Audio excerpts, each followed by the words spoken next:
Selamat malam Ibu Citra. Ya, selamat malam. Suara saya jelas nggak ya? Jelas kok Ibu. Oh iya, terima kasih.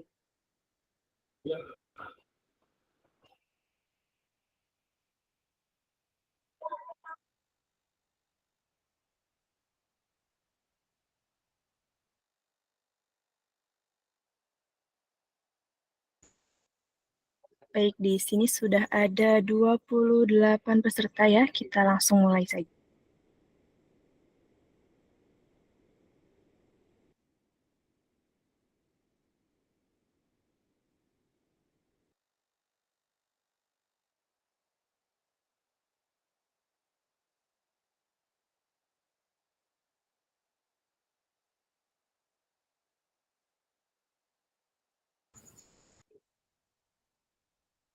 Baik, teman-teman semua, mari kita mulai saja. Bismillahirrahmanirrahim. Yang terhormat Dr. Insinyur Tringudi Winar pada malam hari ini. Yang saya hormati narasumber kita pada malam hari ini Ibu Citra Pusparini, Sarjana Ekonomi Asuransi. Assalamualaikum warahmatullahi wabarakatuh. Waalaikumsalam warahmatullahi wabarakatuh. Baik, Shalom Om Swastiastu, Namo Buddhaya, Salam Kebajikan. Puji syukur marilah kita panjatkan kehadirat Allah Subhanahu wa Ta'ala yang mana telah memberikan kita rahmat dan hidayahnya sehingga kita dapat hadir pada acara webinar manajemen operasional dengan tema memahami proses produksi dokumen penutupan asuransi dalam perspektif manajemen operasional perusahaan asuransi. Baik, tak lupa salawat beserta salam kita curah limpahkan kepada junjungan kita yakni Habibana wa Nabiyana Karim Muhammad Sallallahu Alaihi Wasallam yang telah membawakan kita dari zaman kegelapan hingga zaman terang benderang saat ini. Baik, sebelumnya saya ucap webinar yang telah bersedia hadir dan juga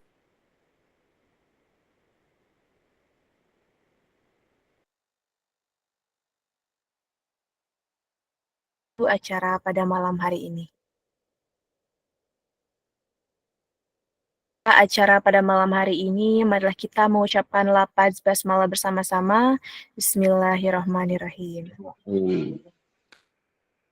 Baik, Bapak Ibu sekalian, acara telah kita buka. Mari kita beranjak ke acara selanjutnya, yakni menyanyikan lagu Indonesia Raya dan Mars Universitas Pelita Bangsa. Kepada hadirin dimohon untuk dapat mendengarkannya secara seksama.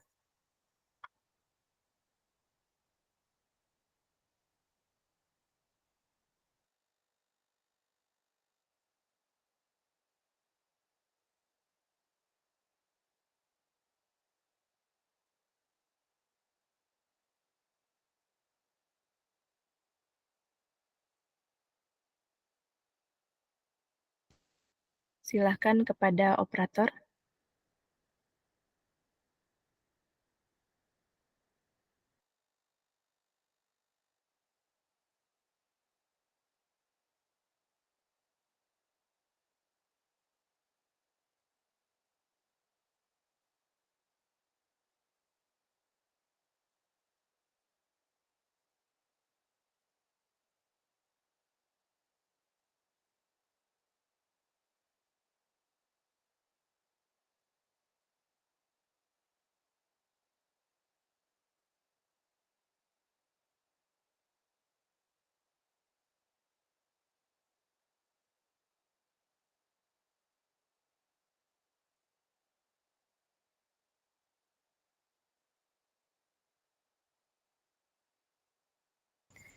Baik, untuk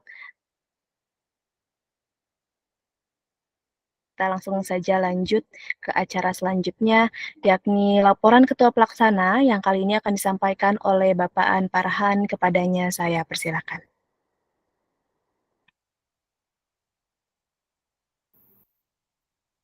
Baik, terima kasih Bu Rina. Assalamualaikum warahmatullahi wabarakatuh. Waalaikumsalam warahmatullahi wabarakatuh. Selamat malam, salam sejahtera untuk kita semua. Suara saya jelas ya? Bisa terdengar ya? Jelas. Sudah jelas, Pak. Baik, terima kasih. Tentunya yang kami hormati Bapak Dr. Tri, alhamdulillah sudah hadir bersama-sama kita. Terima kasih Pak atas bimbingan dan arahannya selama ini.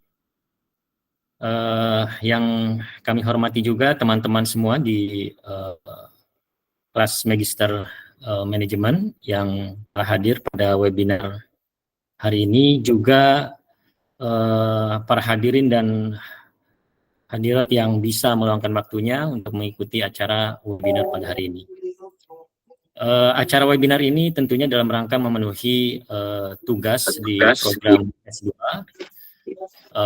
dan kami ucapkan terima kasih juga kepada narasumber Ibu Citra Pusparini yang telah bersedia untuk meluangkan waktunya untuk memberikan materi pada hari ini yang terkait dengan asuransi. Ya, paling tidak nanti kita bisa memahami kira-kira bagaimana sih sebetulnya proses produksi yang berjalan di perusahaan asuransi. Karena saya yakin tingkat literasi asuransi di Indonesia masih sangat rendah, sehingga paling nanti kita semua bisa mendapatkan gambaran terkait dengan manajemen operasi, terutama produksi dokumen penutupan asuransi di perusahaan asuransi. Saya kira itu yang bisa saya sampaikan, dan mohon maaf juga apabila ada kekurangan, dan terima kasih kepada seluruh panitia yang telah berkontribusi dalam acara ini, dan semoga kita harapkan acara ini bisa berjalan dengan baik dan lancar. Saya kira demikian, terima kasih, saya kembalikan ke moderator. Baik, terima kasih banyak atas laporannya Pak An Farhan. Kita lanjut ke acara selanjutnya, yakni agar acara kita mendapat ridho dan juga perlindungan Allah Subhanahu wa Ta'ala, kita berdoa bersama yang akan dipimpin oleh Bapak An Farhan kembali. Persilahkan. Baik, terima kasih untuk memulai kegiatan pada hari ini. Semoga kegiatan ini berjalan dengan lancar dan kita bisa mendapatkan ilmu yang bermanfaat dari acara hari ini dan menjadi keberkatan untuk kita semua. Marilah kita berdoa menurut agama dan kepercayaan kita masing-masing. Berdoa dimulai.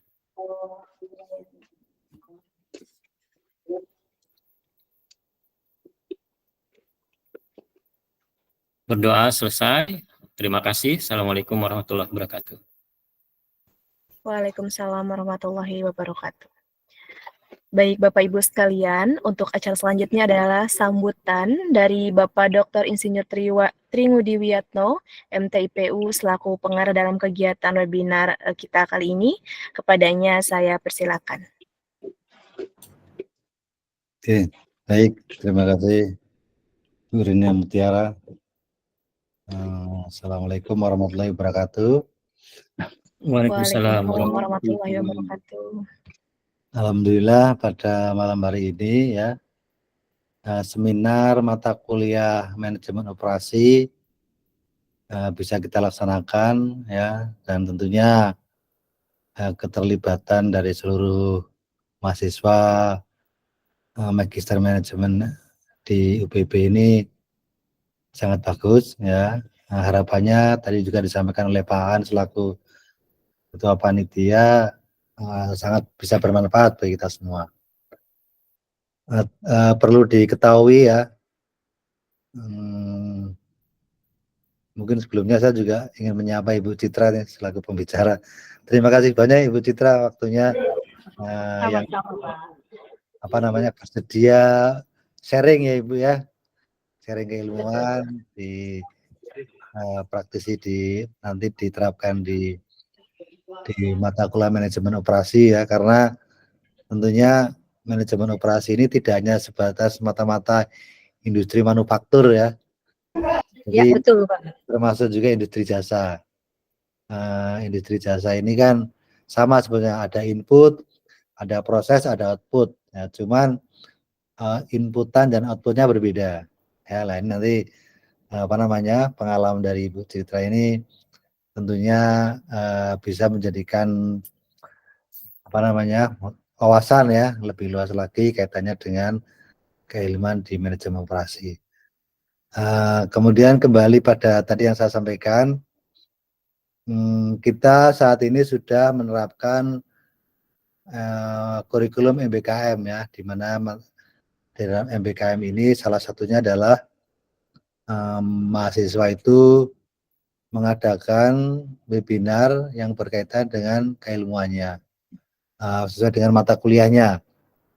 Nah, tentunya kan sesuai dengan konsep dari Bapak Menteri kita, bahwasanya kenapa ini diadakan? Karena untuk menjabatani adanya kesenjangan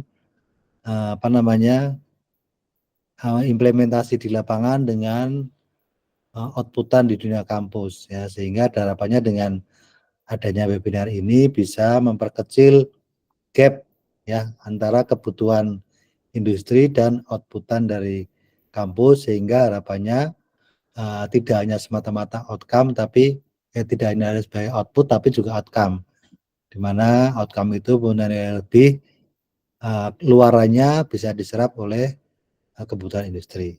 Itu gambarannya ya. Mungkin tidak banyak panjang lebar saya menyampaikan uraian ini. Mari kita simak sama-sama nanti yang akan disampaikan oleh Ibu Citra Pusparini ya. Saya pikir dari saya seperti itu. Kembali lagi saya kembalikan kepada moderator Ibu Rina Mutiara. Terima kasih. Baik, terima kasih banyak Bapak Tri Ngudi Wiyatno yang telah memberikan sambutannya. Kita langsung ke acara selanjutnya, yakni acara inti, yaitu pemaparan materi dari narasumber kita, yakni Ibu Citra Pusparini sebagai Head Operation Group di PT Asuransi Tugu Pratama Indonesia Tbk, yang sangat luar biasa ini, yang mana akan membawakan materi tentang memahami proses produksi dokumen penutupan asuransi dalam perspektif manajemen operasional perusahaan asuransi.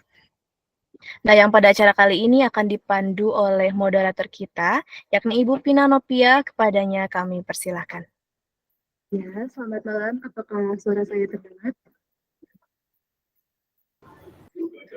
Iya, terdengar Mbak Vina. Terima kasih kepada Ibu Rina Mutiara selaku Master of Ceremonial pada webinar malam hari.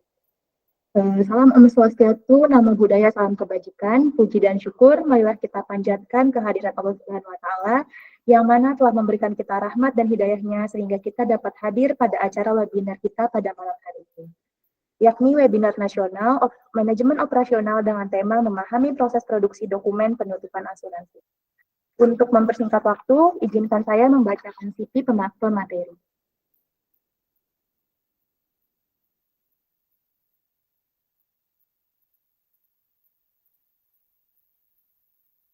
Untuk kurikulum vitae, pendidikan Sekolah Tinggi Manajemen Asuransi Trisakti dengan sertifikasi Ajun Ahli Asuransi Kerugian, Qualified Chief Risk Officer, dan Certified Professional in Organization Development. Pengalaman kerja Operation Group Head PT Asuransi Tugu Pertama Indonesia Tbk dari tahun 2022 sampai dengan sekarang.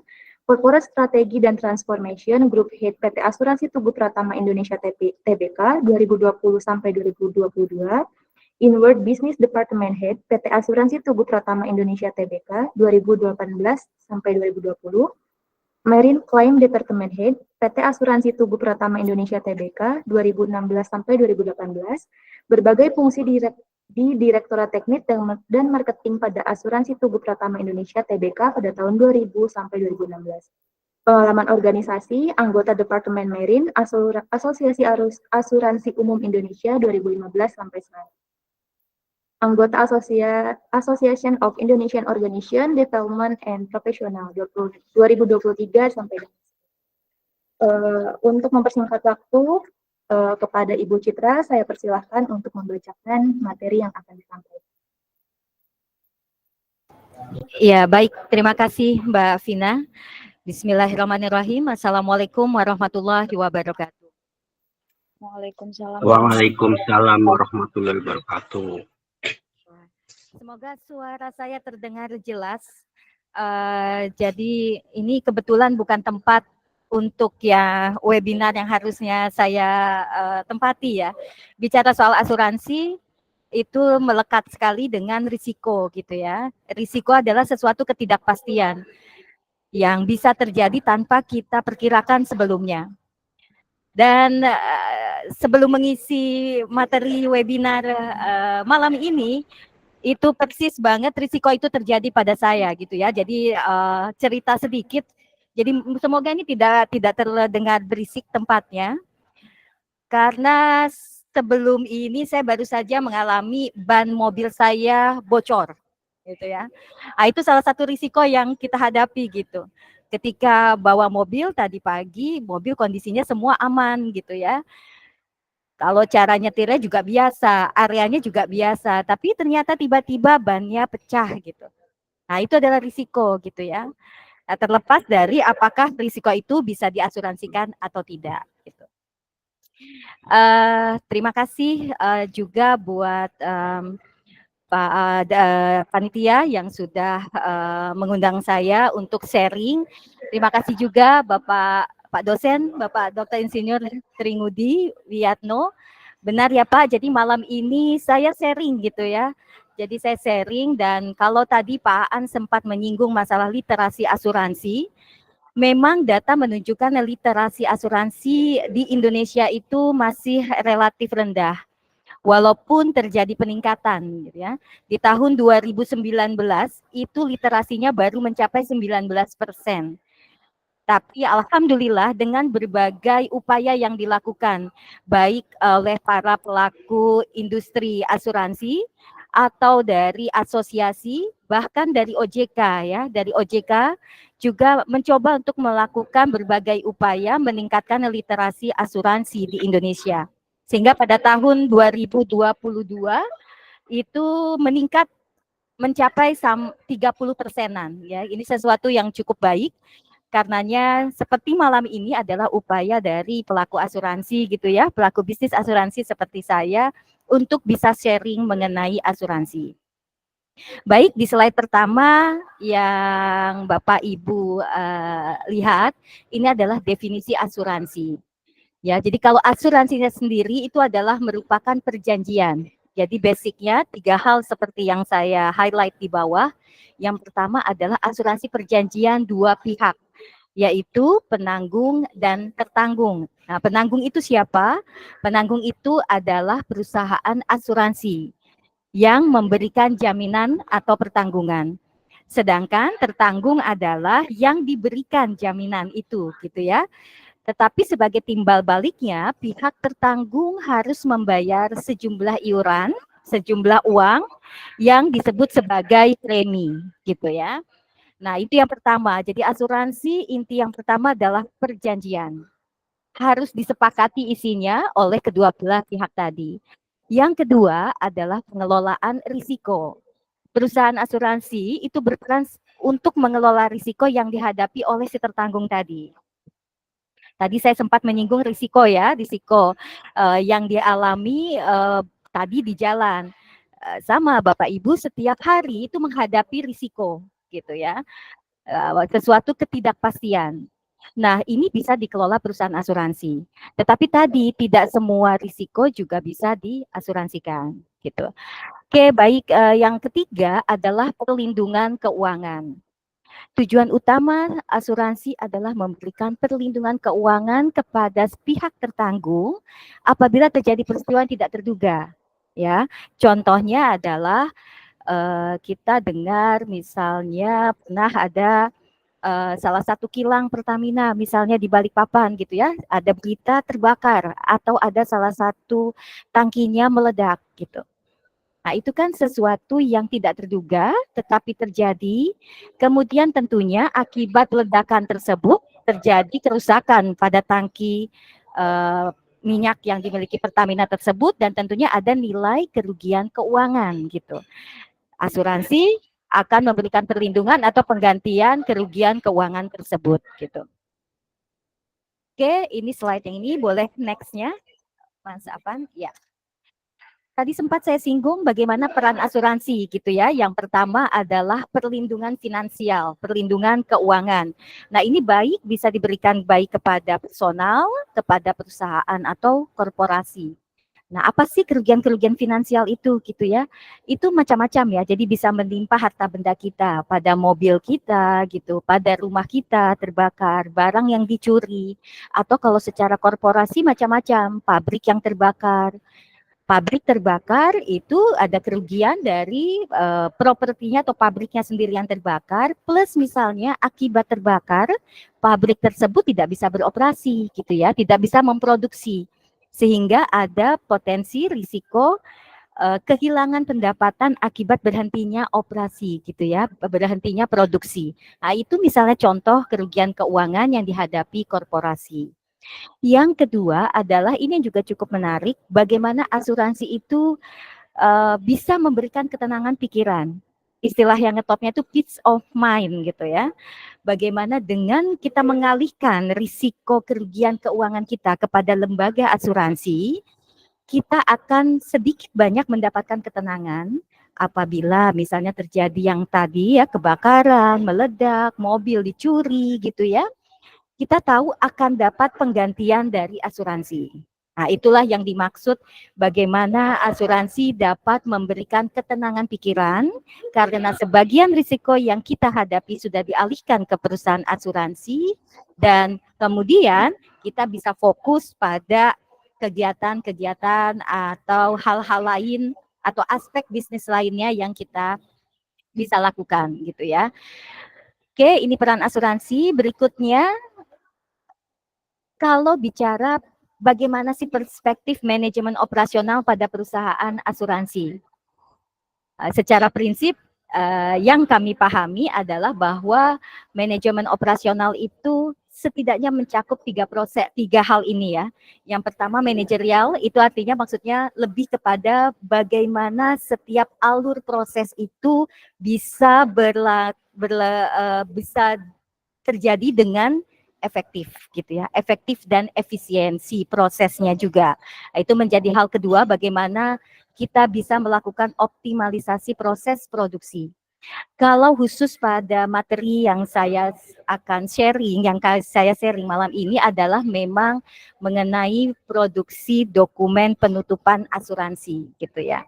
Jadi tentu kita akan melihat bagaimana proses produksi dokumen asuransi tersebut bisa terjadi atau berlangsung dengan efisien. Kemudian yang kedua juga alur prosesnya itu dilakukan dengan manajemen operasional yang tepat sehingga menghasilkan menghasilkan hasil yang berkualitas gitu ya. Dan yang terakhir yang tidak kalah penting adalah bagaimana manajemen operasional ini bisa membantu mendorong peningkatan kepuasan pelanggan. Gitu. Nah, ini kalau di perusahaan asuransi sebagai perusahaan jasa, tiga aspek inilah yang sangat erat dengan bagaimana manajemen operasional itu bisa dilakukan di perusahaan asuransi. Oke, berikutnya. Ini adalah jenis-jenis dokumen asuransi secara garis besar ya. Tentunya banyak juga lah selain ini. Ada beberapa dokumen lainnya, tapi khusus untuk sharing malam ini, saya bagi menjadi dua bagian besar, yaitu dokumen penutupan asuransi dan dokumen klaim asuransi gitu ya. Kalau dokumen penutupan asuransi tentu sesuai namanya adalah dokumen-dokumen yang ada pada saat kita baru proses menutup asuransinya. Kalau dokumen klaimnya yaitu dokumen-dokumen yang kita kenal pada saat kita mengajukan klaim asuransi gitu. Pada malam ini saya akan fokus untuk dokumen penutupan asuransinya saja. Apa saja dokumen penutupan asuransi? Secara garis besar setidaknya ada 4 dokumen ini. Yang pertama adalah SPPA, itu singkatan dari surat permintaan penutupan asuransi. Kemudian yang kedua polis asuransinya, ada juga sertifikat asuransi, dan yang terakhir tentu nota tagihan. Nota tagihan ini yang tadi ya untuk sebagai dasar pembayaran premi. Penjelasan dari 4 dokumen ini ada pada slide berikutnya. Nah, kalau polis awalnya sih sebenarnya ini mungkin posisinya harusnya ditukar ya. Karena yang pertama itu adalah surat permintaan penutupan asuransi dulu. Ini adalah semacam kayak formulir yang isinya adalah permintaan-permintaan data-data awal yang diperlukan dari tertanggung yang akan digunakan penanggung sebagai dasar pertimbangan apakah permintaan penutupan asuransinya tersebut dapat diterima atau tidak gitu ya. Ini sama kayak kita misalnya mengajukan kredit di bank gitu ya, mengajukan leasing kendaraan, itu kan selalu ada dokumen awal ya berupa formulir. Kita ditanya nama, alamat, objeknya apa, itu ada juga di asuransi. Setelah SPPA itu diterima, kemudian akan dipertimbangkan, maka apabila disetujui oleh asuransi dan juga disetujui oleh tertanggungnya, maka akan terbit polis asuransi. Polis asuransi ini adalah dokumen yang tadi sudah sebutkan, ini sebenarnya dokumen isinya jadi perjanjian ya. Perjanjian antara pihak penanggung dan tertanggung. Di dalam polis ini akan ada rincian jaminan. Apa saja sih yang dijamin dalam polis yang dimiliki tertanggung tersebut? Hak-haknya apa, kewajibannya apa, dan itu jelas tercantum semua secara detail di polis asuransi. Buat Bapak Ibu yang memiliki polis asuransi, yang punya cover asuransi, sudah wajib harus punya polisnya gitu ya. Dan disarankan memang dibaca gitu ya, apa hak dan kewajiban yang tercantum dalam polis asuransi. Berikutnya ada dokumen yang namanya sertifikat asuransi. Ini sebenarnya juga sebagai bukti kepemilikan ya, selain polis. Bisa saja ini diterbitkan terlebih dahulu di awal sebelum polis asuransi jadi gitu ya. Atau ada polis yang memang disebutnya sebagai master polis gitu ya. Satu polis tapi nanti ada sertifikat-sertifikatnya gitu. Nah, ini juga untuk menunjukkan bahwa tertanggung terikat dengan penanggung, juga penanggung terikat dengan tertanggung dalam hal cover asuransinya. Yang terakhir adalah nota tagihan atau invoice. Ini dokumen yang diterbitkan oleh penanggung, berisi rincian jumlah premi yang harus dibayar oleh tertanggung. Jadi kalau sudah setuju dengan kondisi polisnya gitu, maka akan terbit polis beserta dengan nota tagihan atau invoice preminya. Baik, berikutnya kalau proses produksi dokumen penutupan asuransinya sendiri, kalau secara general, secara garis besarnya, kurang lebih 4 poin ini gitu ya. Yang pertama adalah pengumpulan informasi. Dari mana informasi tersebut? Yaitu dari dokumen yang SPPA tadi. Gitu. Kemudian kita verifikasi datanya, kebenarannya gitu ya. Apakah memang sudah sesuai dan valid? Jika sudah, maka baru masuk ke pemrosesan dokumen. Terakhir ya dokumen tersebut diterbitkan dan tentu dikirim kepada tertanggung. Saat ini bisa saja dalam bentuk hard copy atau bahkan kalau sekarang sudah model banyak juga yang pakai yang mulai dengan soft copy polis.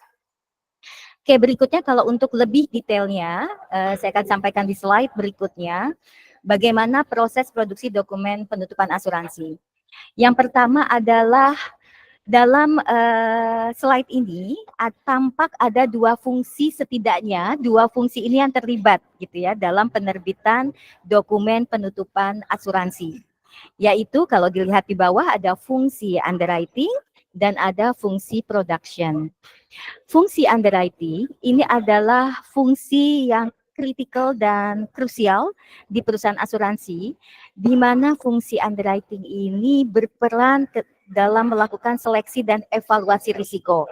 Kemudian fungsi inilah yang akan mempertimbangkan apakah risiko yang diajukan oleh tertanggung tersebut dapat diterima atau ditolak gitu ya. Berdasarkan data-data dan informasi yang tercantum dalam permintaan dalam formulir atau surat permintaan penutupan asuransi, serta jika memang kita terima, maka underwriting jugalah yang akan menentukan berapa nilai premi dan kondisi polisnya.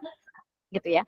Dalam kondisi polis itu, di dalam polis yang cara garis besar itu ada yang risiko yang dijaminnya itu apa saja, tapi ada juga bagian yang dikecualikan. Nah, jadi memang saran saya kalau terima polis, dilihat, diperhatikan apa saja yang dijamin dan apa saja yang dikecualikan. Artinya itu tidak dijamin. Kemudian fungsi yang kedua adalah fungsi production. Dan inilah fungsi yang menyiapkan, menerbitkan, dan memastikan bahwa produksi dokumen penutupan asuransi itu telah sesuai dengan kondisi yang ditetapkan oleh fungsi underwriting dan juga yang telah disetujui oleh tertanggung. Jadi dua fungsi ini yang terlibat erat dengan proses produksi dokumen penutupan asuransi. Nah, apa saja step-stepnya? Yang pertama, fungsi underwriting akan mengajukan permintaan penerbitan dokumen polis dan invoice. Jadi umumnya memang polis dan invoice ini beriringan gitu ya, karena polis itu menjadi dokumen yang menyatakan sudah ada cover asuransi, kemudian tentu terbit pula invoice premi dari tertanggung ke penanggung. Dengan telah dibayarnya premi maka sudah dianggap sah polis tersebut gitu ya. Jadi hak dan kewajibannya sudah jalan gitu. Nah, dari fungsi underwriting yang pertama mengajukan dulu ke fungsi production. Kemudian fungsi production lah yang akan melakukan verifikasi kelengkapan dokumen. Jadi masalah kelengkapan dokumennya. Kemudian apakah memang informasi dan dokumen tersebut sudah lengkap sebagai dasar penerbitan polis. Setelah itu maka jika memang sudah lengkap, sudah verified, fungsi production akan menerbitkan draft polis dan professional invoice. Nah, ini sharing memang bukan diupayakan, memang mengapa harus ada draft polis dan professional invoice? Karena untuk memastikan bahwa lebih kepada quality control gitu ya. Jadi sebelum benar-benar diterbitkan untuk finalisasi diterbitkan ke tertanggung, harus bisa dicek dulu gitu ya, dicek dulu sehingga diterbitkanlah draft polis dan professional invoice. Siapa yang melakukan validasi atas draft polis dan professional invoice tersebut? Itu adalah fungsi underwriting. Karena fungsi inilah yang menetapkan kondisi polis gitu ya, yang mengetahui apakah memang ini semua sudah sesuai dengan kondisi yang mereka ajukan ke tertanggung dan yang telah disetujui oleh tertanggung. Berikutnya, jika memang fungsi underwriting telah confirm bahwa semuanya sudah valid, maka fungsi produk kembali lagi ke fungsi production untuk pencetakan dan ditandatanganinya oleh fungsi underwriting. Jadi memang kalau di fungsi production itu benar-benar sifatnya administratif, yaitu untuk menerbitkan dokumen penutupan tersebut. Terakhir, maka fungsi production punya tugas yang lain, yaitu menyimpannya biasanya memang kalau di tempat saya itu disimpan dalam sharing folder dalam bentuk soft copy gitu ya. Kemudian tentu mengirimkan ke fungsi underwriting. Berikutnya fungsi underwriting inilah yang akan menyampaikan ke fungsi marketing sebagai pemberi bisnis gitu. Ini proses seperti ini tentu bisa berbeda gitu ya di perusahaan-perusahaan lain. Mungkin ada yang bisa lebih panjang, prosesnya lebih complicated mungkin, banyak tahapan verifikasi dan validasinya, tapi tidak tertutup kemungkinan juga ada yang lebih simple gitu. Nah, simplifikasi proses saat ini memang sedang berkembang bagaimana perusahaan asuransi itu dituntut untuk bisa melakukan simplifikasi proses tanpa mengurangi kualitas dari dokumen yang dihasilkan gitu ya. Karena memang salah satu tuntutan paling utama di perusahaan asuransi sebagai perusahaan jasa adalah service level gitu ya. Bagaimana kita bisa mendeliver service dengan baik, cepat dan tepat sebagai salah satu poin utama dalam customer satisfaction gitu. Baik, berikutnya.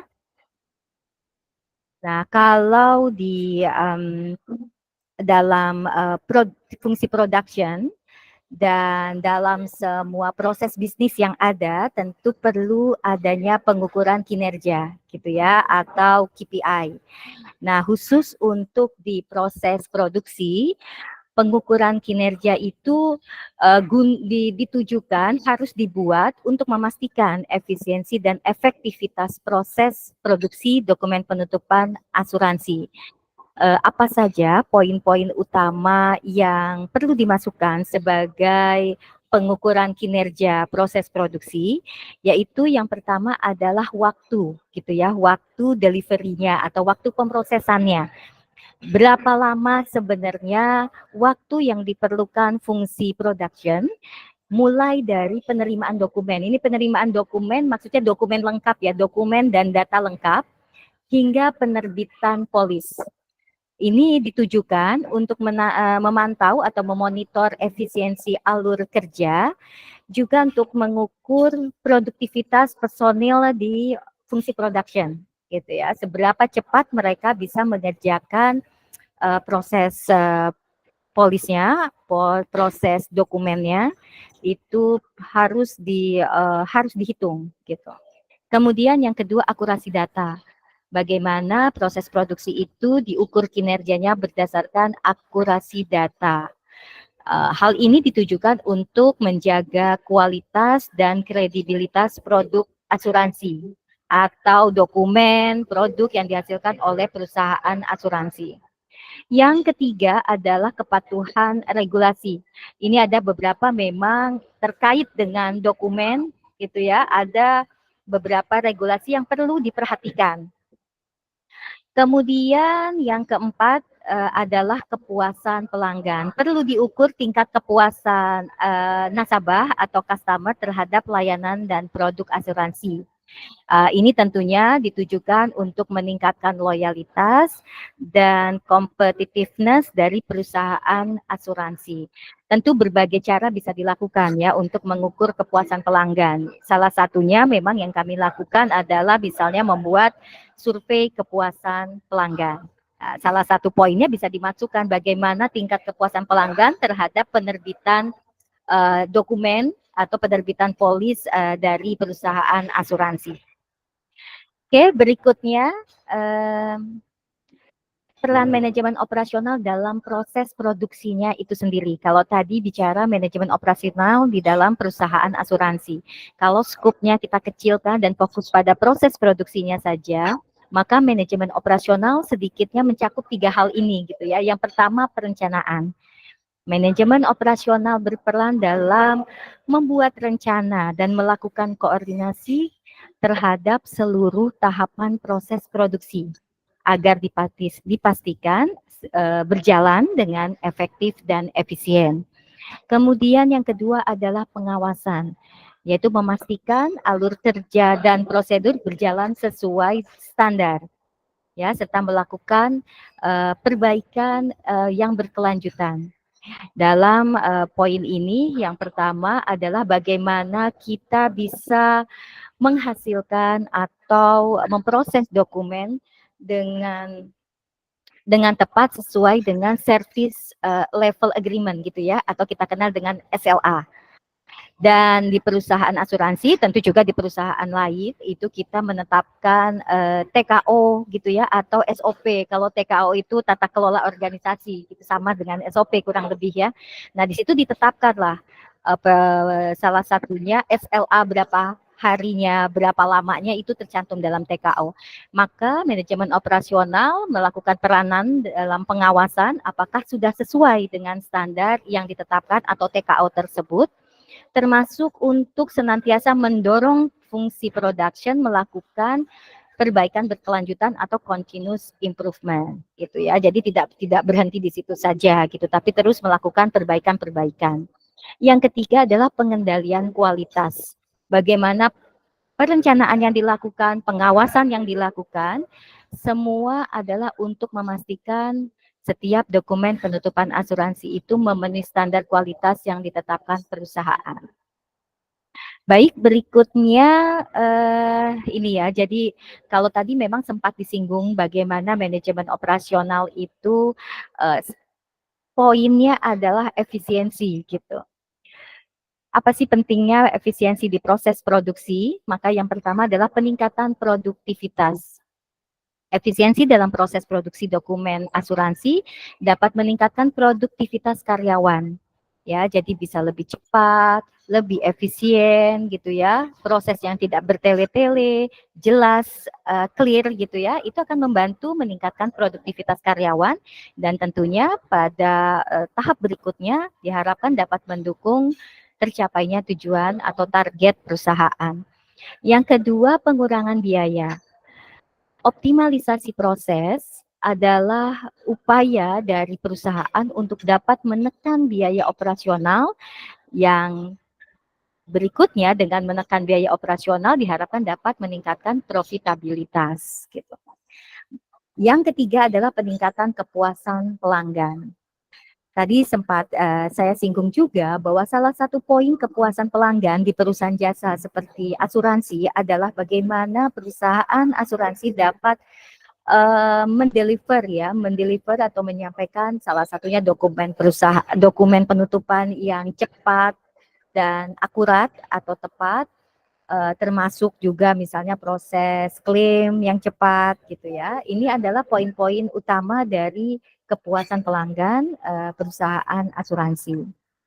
Dan yang terakhir adalah mengenai keunggulan kompetitif. Efisiensi proses produksi dapat menjadi keunggulan kompetitif gitu dan jadi bisa dibilang sebagai salah satu poin untuk menciptakan diferensiasi. Ya, perusahaan asuransi di Indonesia jumlahnya lumayan banyak, mungkin sekitar 70 atau 80 lebih. Nah, bagaimana perusahaan asuransi itu bisa meningkatkan daya saingnya di industri yang cukup besar tersebut, tentu adalah bagaimana kita bisa menciptakan keunggulan-keunggulan kompetitif. Salah satu aspeknya adalah dari efisiensi proses produksi ini. Oke, slide berikutnya.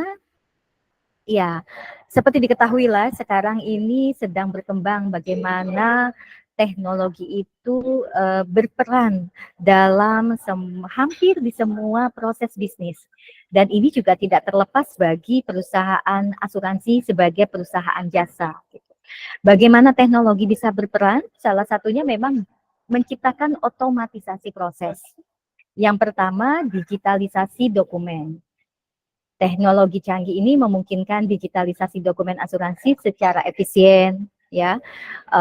Kemudian penyimpanannya yang lebih mudah juga dalam mencari dokumen tertentu gitu. Dan pertukaran datanya lebih cepat juga. Jadi ini memang salah satu yang sedang dikembangkan di perusahaan asuransi. Bagaimana digitalisasi juga masuk dalam proses produksi. Mungkin kalau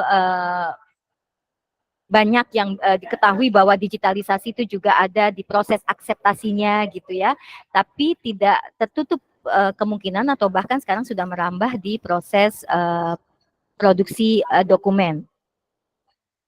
Kemudian misalnya yang kedua adalah otomatisasi workflow. Dengan sistem yang otomatis, maka proses produksi dokumen penutupan asuransi dapat lebih terstruktur, hasilnya konsisten gitu ya. Dan satu hal lagi, mengurangi potensi human error gitu ya, karena semua sudah diotomatisasi workflow. Dan yang terakhir ada integrasi sistem. Jadi teknologi ini memungkinkan integrasi berbagai sistem dan data teknik untuk memastikan bahwa aliran informasi berjalan dengan lancar dan akurat gitu. Contoh, misal sebagai contoh, kalau di digitalisasi dokumen, misalnya penggunaan AI dan pengguna robotik gitu ya. Jadi pengguna robotik itu bisa dilakukan dalam proses penerbitan polis gitu. Polis-polis yang memang formatnya, kondisi polisnya itu homogen, similar, itu bisa sudah masuk dalam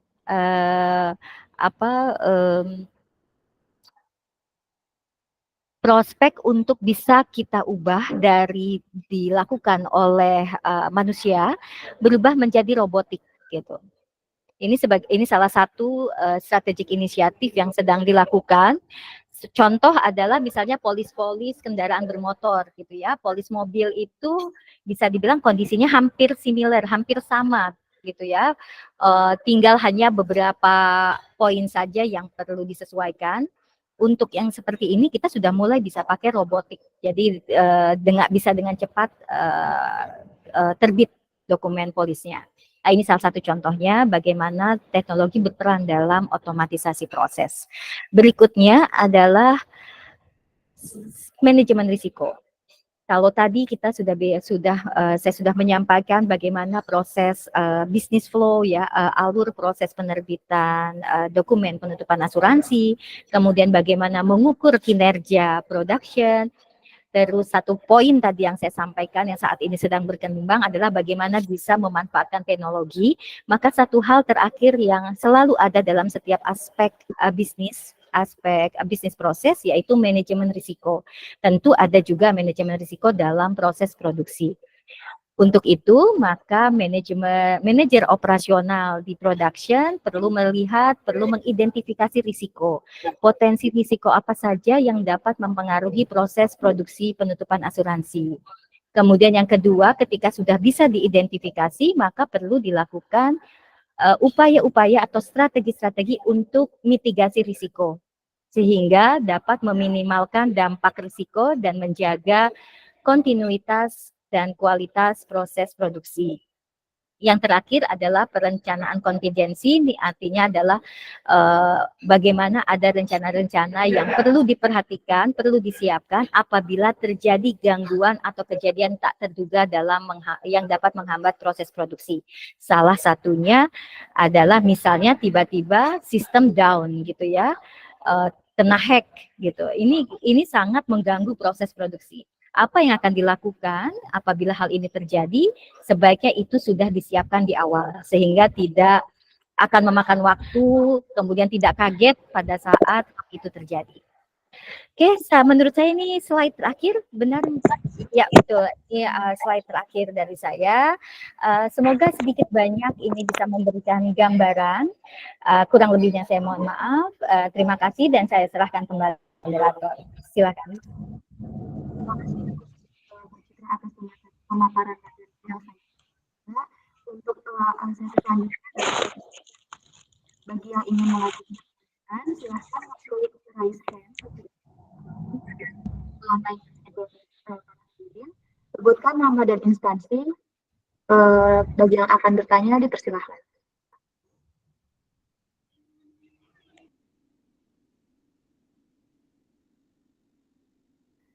Ya, silahkan kepada Mas Yasir.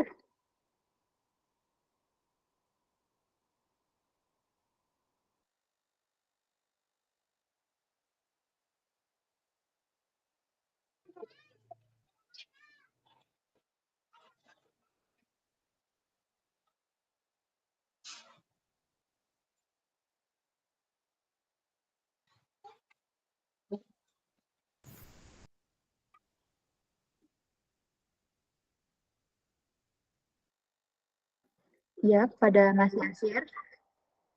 Dipersilakan. Ya, Mbak Rina, terima kasih atas waktunya. Perkenalkan, saya Ahmad Yasir Mubarok, saya dari mahasiswa UPB juga.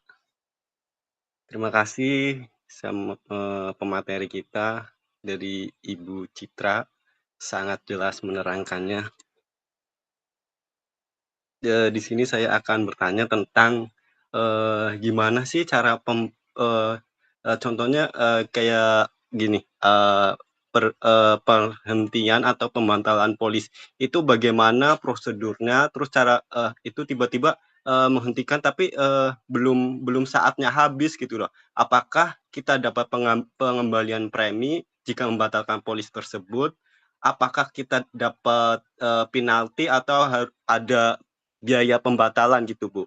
Terima kasih.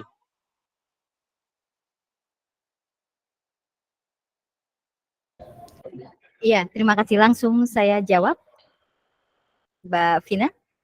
Iya, Bu, boleh. Oke, baik. Iya, dalam asuransi, memang umumnya polis asuransi itu kan berlaku 1 tahun. Umumnya ya, ada yang lebih singkat, bahkan ada yang lebih panjang. Contoh kalau kita leasing kendaraan bermotor itu tergantung kita mau ngambil leasing yang berapa tahun gitu ya, ada yang 3 tahun, 5 tahun, dan selama itulah polis asuransi dijamin, polis asuransi menjamin. Nah, tapi di dalam perjalanannya bisa saja dimungkinkan adanya pembatalan asuransi gitu. Tentu ini tergantung kondisi polisnya ya. Jadi ada sebab-sebab yang memungkinkan untuk dilakukan pembatalan asuransi. Jadi mungkin aja, jadi boleh gitu ya. Dan silakan untuk mengajukan pembatalan. Pembatalan polis asuransi itu kan sebenarnya bisa dua, bisa dari penanggungnya atau perusahaan asuransinya, bisa dari tertanggungnya. Kalau yang dari perusahaan asuransi penanggungnya ternyata bisa saja misalnya di tengah perjalanan tiba-tiba ditemukan ada informasi awal yang tidak sesuai. Nah, ini ada ketidaksesuaian informasi, maka perusahaan asuransi juga berhak untuk membatalkan polis.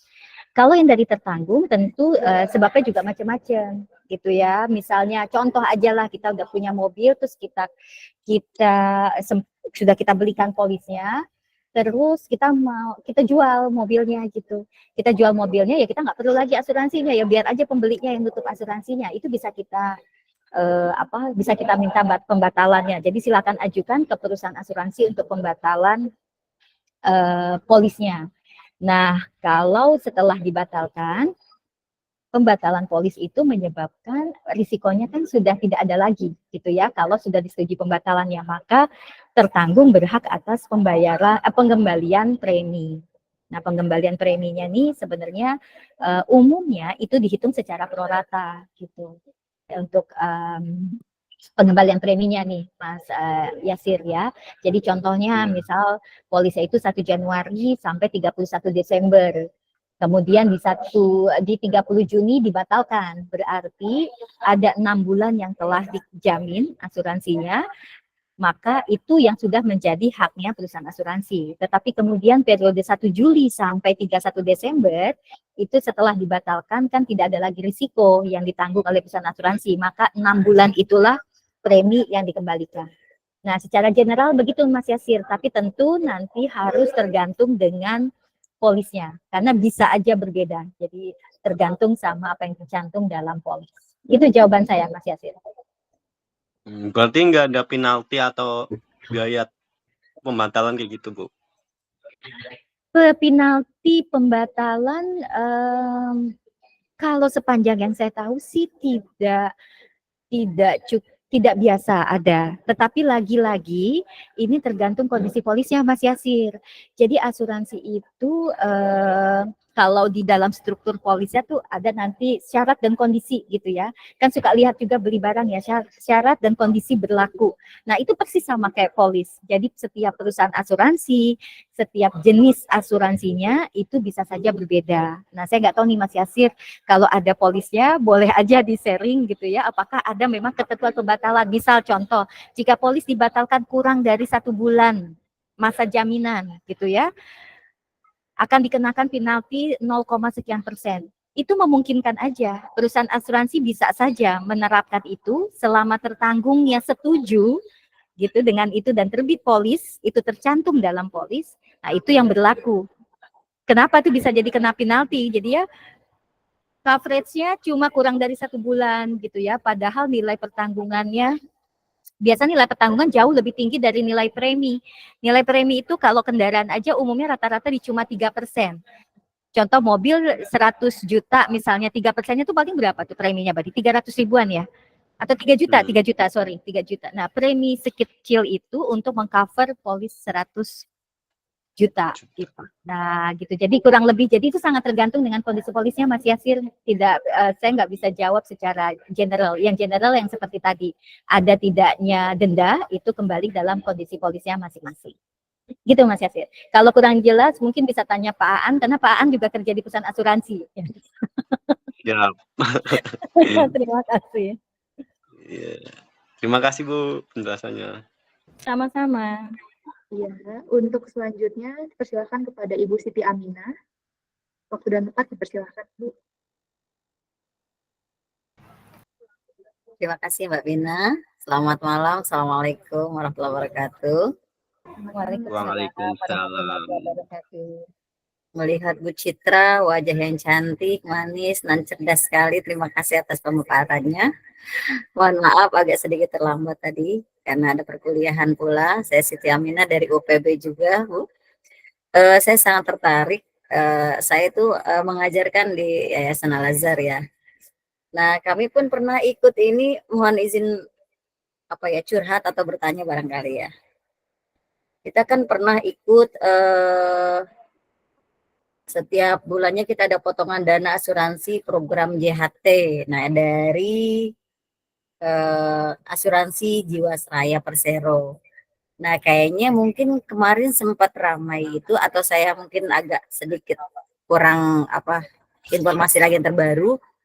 Kayaknya sudah pilot atau bagaimana ya, Bu? Jadi kayaknya ada pengembalian segala macam. Nah, itu kan kita sebagai konsumen kayaknya banyak dirugikan dengan hal-hal ketika kita harus ABCD, ada syarat-syarat segala macam untuk pengembalian atau potongan pegawai atau bagaimana itu. Sebenarnya kita merasa bahagia karena tidak semua, kecuali yang ASN ya punya pensiun. Kita kan dengan ikut JHT ada sebuah harapan bahwa ketika kita selesai bertugas maka ada sedikit untuk paling tidak tidak H2C lah seperti itu. Solusinya bagaimana itu Bu untuk kondisi seperti itu untuk PT Asuransi Jiwasraya? Terima kasih. Assalamualaikum warahmatullahi wabarakatuh. Waalaikumsalam. Waalaikumsalam warahmatullahi wabarakatuh. Makin malam pertanyaan makin berat ini, Bu. Ya, apalagi soal Jiwasraya ya, agak ngeri-ngeri sedap sebenarnya. Jadi ya, kalau saya boleh sharing ya pendapat ya, Bu Siti, terima kasih pertanyaannya. Saya bisa sangat memaklumi apa yang dirasakan, karena jujur sebagian dari dana pensiun kami pun itu ditempatkan di Jiwasraya, Ibu. Jadi kegelisahan itu pasti juga menimpa kami sebenarnya nih gitu ya. Cuma memang apa yang terjadi di Jiwasraya persisnya saya tidak tahu pasti, dan khawatirnya saya salah memberikan informasi.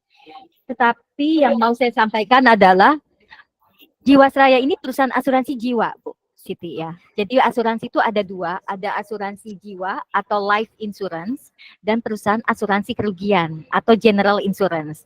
Nah, seperti yang ada di layar, ini adalah general insurance, asuransi kerugian.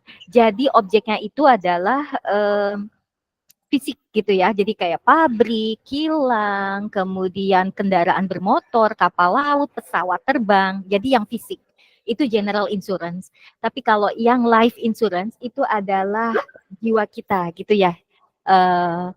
Ketidakpastiannya, risikonya adalah ketidakpastian kapan kita akan dipanggil yang Maha Kuasa gitu ya. Nah, sepanjang itulah jaminannya. Nah, Jiwasraya ini sebenarnya masuk pada asuransi life tadi. Life insurance itu salah satu karakteristiknya adalah jaminannya itu sangat panjang. Karena kita kan sama-sama nggak tahu ya kapan hidup seseorang itu akan berakhir. Ada yang setelah tutup asuransi hari ini mungkin beberapa minggu kemudian, tapi ada yang sampai 30 tahun, 40 tahun. Sehingga satu poin yang paling penting pada life insurance adalah bagaimana manajerialnya gitu, bagaimana manajemennya mengelola dana masyarakat yang sebanyak itu gitu. Di Jiwasraya kan dulu hampir dibilang hampir wajib ya Bu Siti, mungkin diwajibkan juga, kami juga diwajibkan Bu. Untuk masuk ke Jiwasraya sebagiannya gitu ya. Nah, bagaimana perusahaan asuransi itu bisa mengelola dana yang banyak untuk jangka waktu yang panjang itu adalah poin paling penting di life insurance. Kegagalan manajemen dalam mengelola dana itulah yang dapat berpotensi seperti apa yang saat ini mungkin terjadi di Jiwasraya.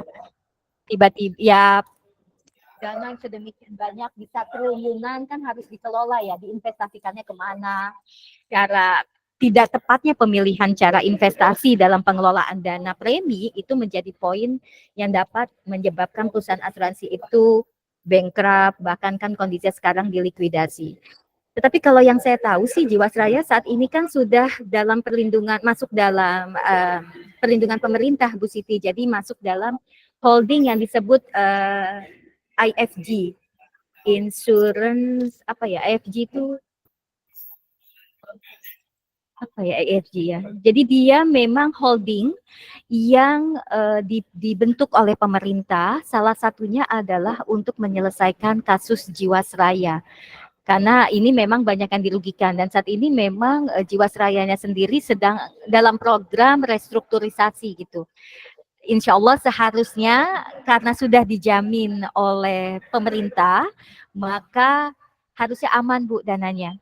Kalau kami sih sebenarnya di perusahaan kami beberapa rekan yang sudah pensiun itu alhamdulillah sih tetap bisa keluar sih Bu, cuma memang agak lama.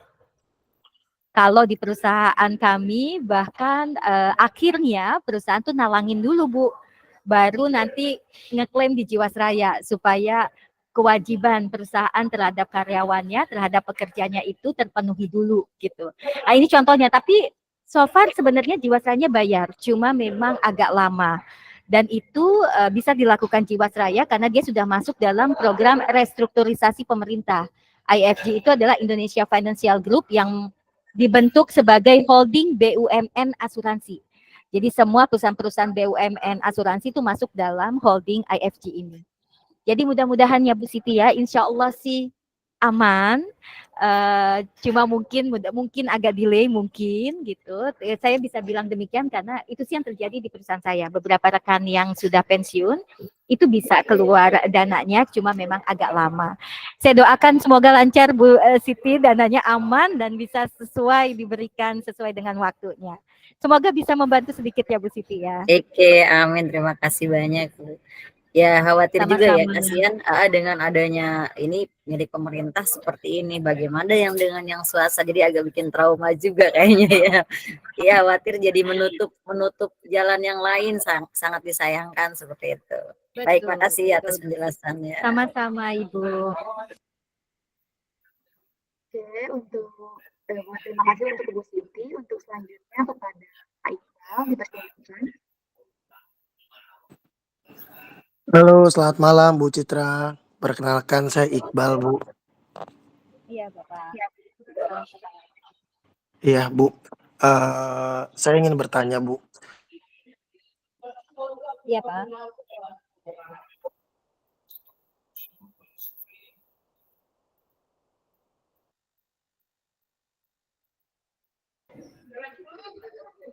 Bapak mic-nya Oke.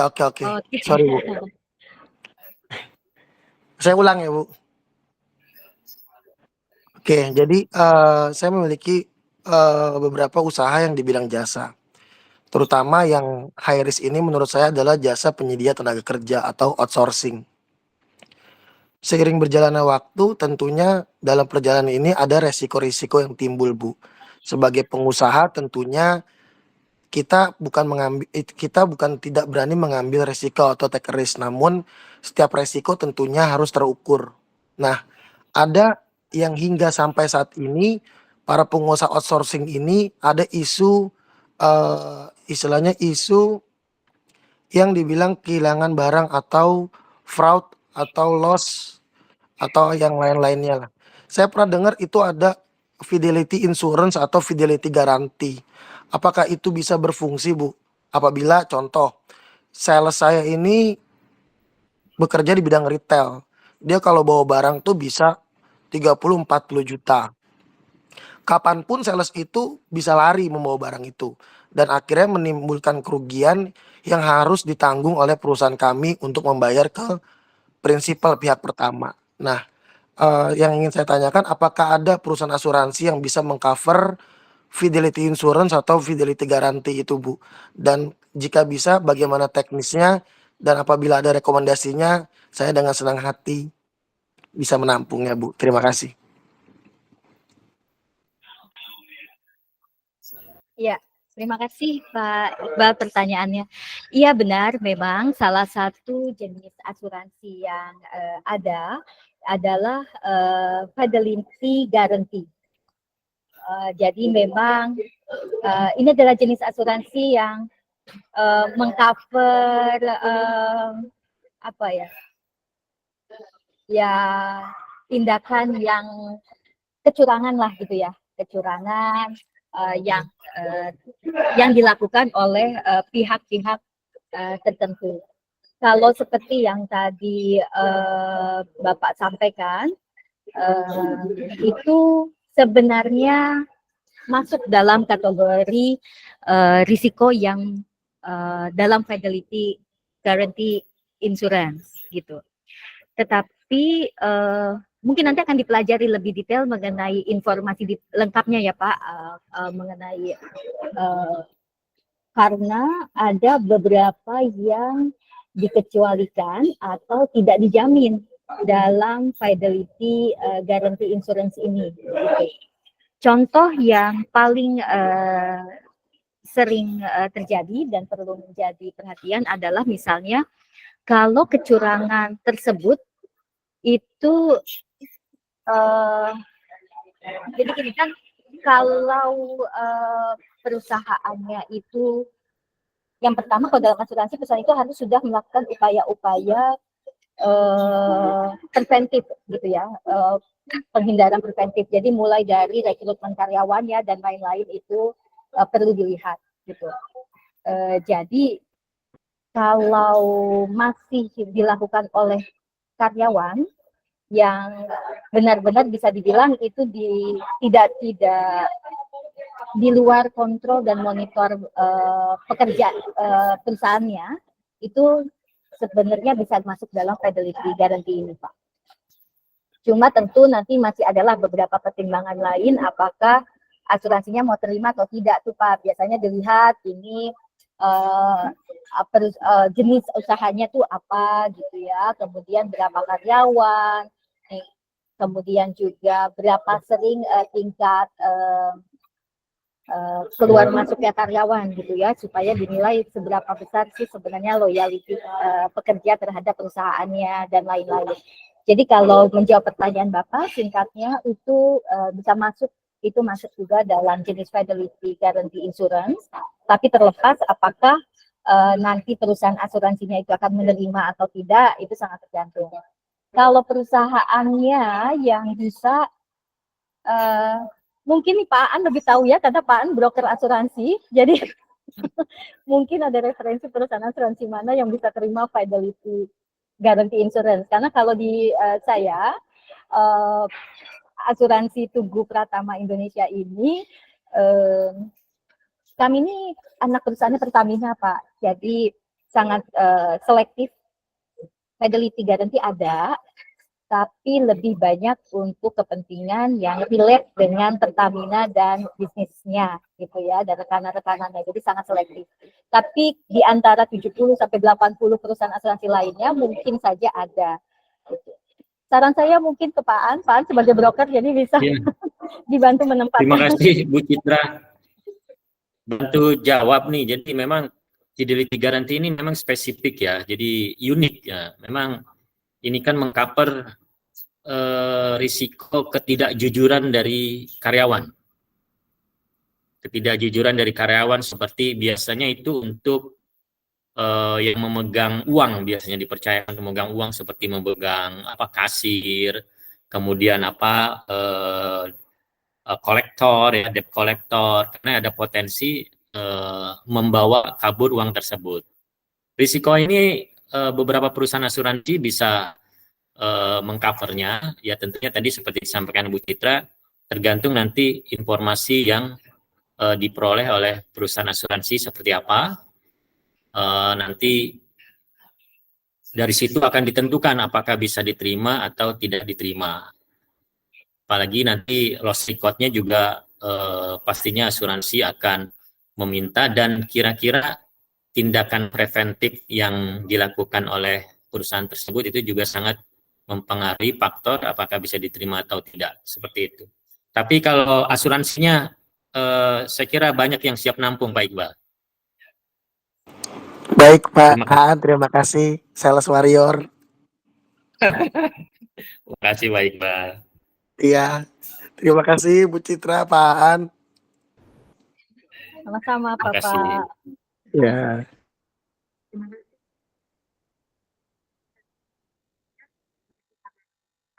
Pertanyaan lagi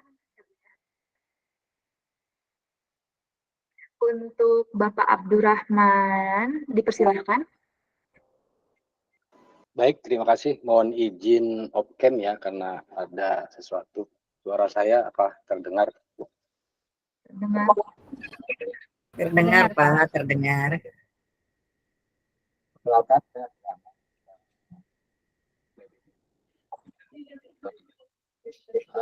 Singkat pertanyaan saya,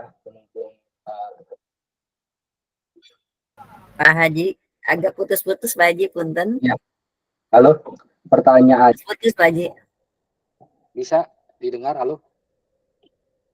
Ya, pertanyaannya, Bu, mohon penjelasannya. Kalau saya sebagai orang awam, perbedaan antara asuransi konvensional dan syariah. Itu aja. Terima kasih. Iya, terima kasih Pak Abdurrahman. Iya, baiklah. Ini mengenai pertanyaan mengenai proses produksinya malah nggak ada ya Mbak Vina. Memang kalau orang asuransi udah turun, pertanyaannya tuh emang banyak emang. Ya, baik Bapak. Betul, jadi memang perusahaan asuransi itu ada yang konvensional dan ada yang syariah gitu ya. Jadi seperti ada juga perusahaan asuransi yang bisa melakukan keduanya gitu ya. Jadi kayak seperti kami di asuransi Tugu Pratama, kami memang asuransi konvensional tapi punya divisi asuransi syariah gitu. Tapi memang aturan terbaru sekarang itu mewajibkan perusahaan itu terpisah antara yang konvensional dan syariah, sehingga harus di spin off gitu istilahnya ya.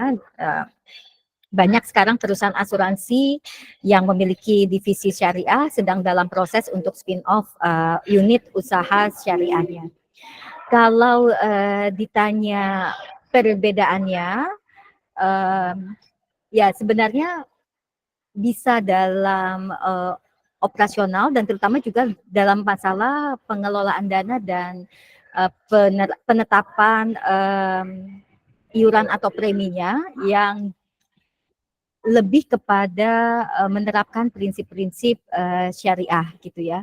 Jadi kalau misalnya di masalah pengelolaan dananya itu kalau di konvensional kan disebutnya premi gitu ya, disebutnya premi dimintakan dari para tertanggung, kemudian dikelola perusahaan asuransi dengan instrumen-instrumen investasi yang general aja gitu ya. Dan ini sebenarnya salah satu poin juga yang membedakan antara asuransi konvensional dan syariah. Bagaimana perusahaan asuransi itu menginvestasikan atau mengelola dana yang diterima dari para pemegang polisnya. Apakah ditempatkan pada instrumen-instrumen keuangan yang berbasis konvensional atau general atau berbasis syariah. Perusahaan asuransi syariah ya wajib untuk menerapkan atau mengelola dana yang diterima dari pemegang polis itu melalui instrumen-instrumen keuangan yang berbasis syariah. Nah, jadi kalau ada keuntungan investasi gitu ya, Pak, itu jadi miliknya perusahaan asuransi kalau konvensional gitu. Tapi kalau untuk yang syariah itu disebutnya sebagai dana tabaruk. Kayak kita tuh prinsipnya tuh kayak model ya lebih ke iuran. Jadi kayak kita bukan arisan lah, maksudnya ngumpulin dananya para pemegang polis dikumpulkan dan dikelola, itu disebutnya sebagai dana tabaru dan harus pada investasi atau instrumen keuangan yang syariah.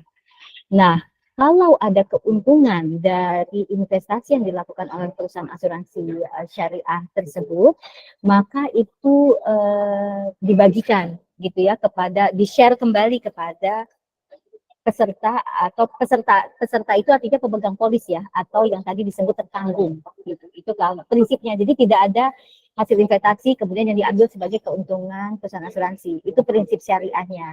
Tapi dikembalikannya kepada pemegang polis atau kepada tertanggung tentu dengan mekanisme-mekanisme yang sudah ditetapkan di awal. Misalnya apakah dalam bentuknya pengembalian premi atau pengurangan premi sebelumnya, atau nanti dibagikan dalam bentuk no claim bonus dan lain-lain gitu Pak. Kemudian yang berikutnya adalah masalah jadi kalau di aturannya juga tentu berbeda antara yang di syariah dan konvensional. Salah satu dalam prinsip kepatuhannya itu kalau kita kenal di asuransi konvensional itu kan badan manajemennya itu ada dewan komisaris gitu ya Pak, ada komisaris, ada direksi, board of director, kemudian barulah strukturnya. Tambahan perbedaan kalau di asuransi syariah itu harus diawasi Pak, jadi ada juga dewan pengawas syariahnya. Ini adalah dewan yang memastikan bahwa pelaksanaan operasional, pengelolaan dananya di syariah itu semua berjalan sesuai dengan hukum syariah. Kalau secara produk, prinsipnya sih semua hampir sama aja Pak. Jadi bedanya cuma tadi itu yang secara general ya, yaitu bagaimana pengelolaan dananya harusnya berbasis syariah, kemudian yang tadi mengenai adanya tambahan struktur ya, tambahan badan lah dalam perusahaan asuransi syariah, yaitu dewan pengawas tadi gitu. Kurang lebih demikian sih Pak yang bisa saya sampaikan, karena secara tidak sulit untuk membedakan mana yang syariah dan konvensional karena license-nya juga beda gitu sih Pak. Mungkin kurang lebih itu kali ya Pak yang bisa saya jawab. Semoga sedikit banyak membantu. Ya, terima kasih. Cukup jelas, Ibu. Makasih. Terima kasih banyak Pak. Ya, terima kasih kepada Pak Abdurrahman yang sudah